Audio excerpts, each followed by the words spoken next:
before I go further, I would be extremely remiss. I've been saying this today is February the 11th. So since February 1st, I've been saying every audience I talk to, I said, if I go on with this presentation without taking a pause right here, then that would be a tough drive back to Jersey when I leave here today. Because in my mind, hey, Kafele, man, you let that audience down.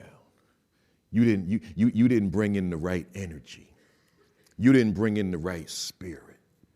In other words, folks, you Title I schools, you representing Title I schools. And you know that this is the 11th day of Black History Month. And I know definitively that there are schools across America, I know it because I've been in them, who have forgotten what month this is, right? So up to this point, it hasn't been recognized. Now, I know that there are folks in the room that don't know who the photo is. I know that. I'm going to explain that, and then I'm going to move on to the rest of my topic. See,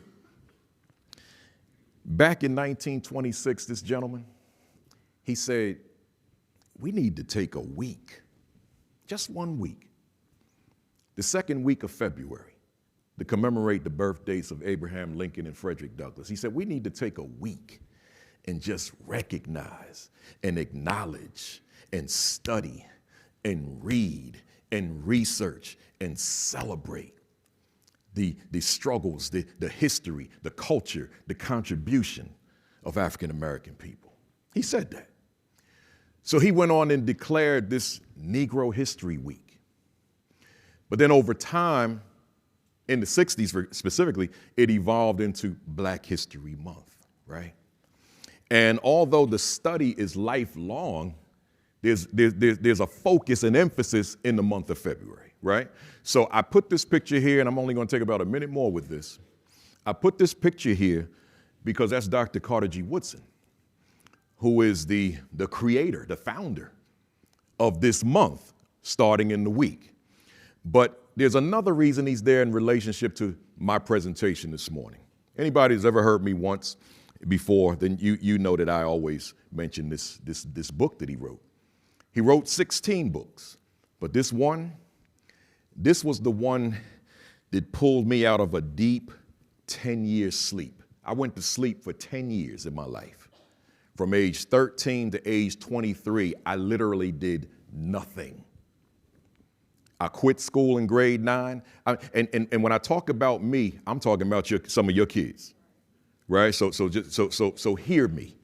Quit school in grade 9, became infatuated with the streets in the city of East Orange, New Jersey, fell in love with marijuana, fell in love with malt liquor, and that was my life. I'm talking about some of your kids. Because the question becomes, I wish we had a workshop because I want to hear from you. The question becomes, what are you going to do to rescue that kid? Because think about it, I'm that kid. So let's go back to age 13. Guess what? He's in this meeting room, room 113 at the National Title I Conference this morning on February 11th, speaking to you. He must have the credentials to be here, and you got up early in the morning to come hear him. So there must have been something in him. See, so the question to you is, what will you say?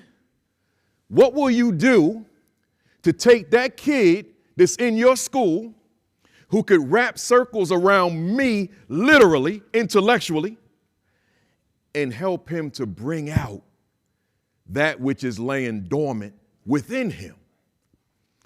Because had that not been tapped in me, I'm not here today. I'm not qualified to be here. I'm somewhere else.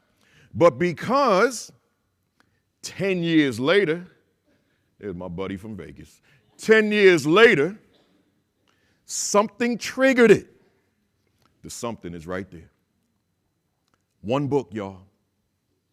The Miseducation of the Negro. Oh, man.